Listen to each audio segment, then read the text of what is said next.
Aneh berani bilang Marriage Toxin punya fine scene se-fluid apa yang bisa lo dapet dari anime action tahun ini. Dan hampir nggak ada yang ngomongin hal itu.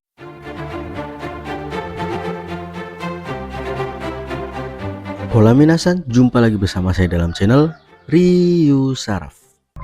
Marriage Toxin adalah anime produksi Bandai Namco Pictures yang tayang musim ini. Settingnya dunia modern biasa, nggak ada magic system, nggak ada post apokalips, nggak ada hal-hal fantasi yang biasanya jadi crutch. Cuma dunia seperti yang kalian tinggalin sekarang. Tapi di dalamnya ada seorang pembunuh bayaran dengan keahlian khusus. Dia disebut pengguna racun. Dan itu justru yang bikin premisnya terasa segar di tengah banjir anime siluman, isekai, dan reinkarnasi. Cerita tentang satu orang dengan spesialisasi dengan spesifik ini masuk dengan tenang, tanpa banyak gimmick. Dan awalnya yang buat saya skip anime ini adalah sebenarnya tampilannya terlalu realistis. Dengan background orang nikah, ya aku pikir ini cuma anime romance bernuansa pernikahan. Tapi setelah nonton, jujur hal pertama yang bikin aneh stop scroll adalah visualnya. Bukan karena warna-warnanya yang mencolok atau karakter desain yang over the top. Justru sebaliknya, Marriage Toxin bergerak dengan halus.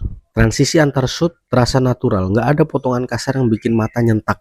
Dan waktu scene pertarungan datang, boom, fluidnya itu beda banget. Gerakan karakter mengalir kayak ada berat badan yang nyata, nggak robotik, nggak kaku, nggak kayak puppet. Ini penting karena anime action yang jelek visualnya bisa menghancurkan momen dramatis sekuat apapun skripnya. Anda udah banyak nonton tentang anime action, dan yang sesmooth ini jarang. Ini bukan pujian asal, Bandai kayaknya emang naruh budget yang serius di sini. Mungkin ini bisa disandingkan dengan Wisteria, Wine and Sword dalam visual fight scene-nya di musim ini. Nah, kalau visualnya udah sekuat ini, pertanyaannya, apakah ceritanya bisa nyampein potensi itu? Kita tunggu saja di pembahasan selanjutnya, oke?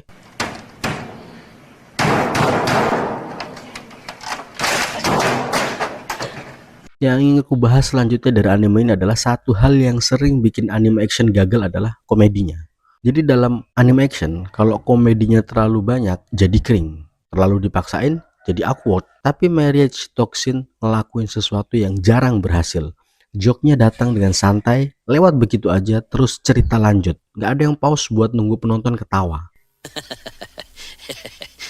Itu tanda komedi yang udah mature, bukan komedi yang minta perhatian, tapi yang confident cukup buat nggak butuh validasi.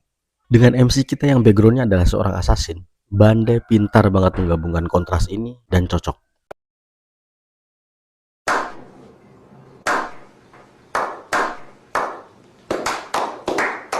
Dan kombinasi itulah visual yang halus, humor yang dewasa, yang bikin Marriage Toxin punya tekstur berbeda dari anime-anime yang datang bareng season ini. Di balik semua action dan racun-racunnya, anime ini yang sudah sampai episode 7 ini kayaknya lagi ngomong tentang satu hal yang simple. Gimana seseorang yang hidup di luar sistem tetap punya cara hidupnya sendiri yang koheren. Nggak ada preaching, nggak ada monolog panjang tentang moral, tapi dari cara ceritanya dibangun, pelan, rapi, fluid, ada kesan bahwa ini anime yang tahu persis apa yang mau disampaikan. Dan itu yang akhirnya bikin lo nggak bisa skip ke episode berikutnya dengan santai. Anime ini wajib masuk list kalian. Fight scene-nya fluid, tone-nya konsisten, dan sampai episode 7 nggak ada momen yang terasa buang-buang waktu. Buat yang hampir skip karena judulnya kayak romcom, percayain gue, kalian hampir salah besar. Oke, jumpa lagi di video selanjutnya atau pembahasan selanjutnya. See you, bye-bye.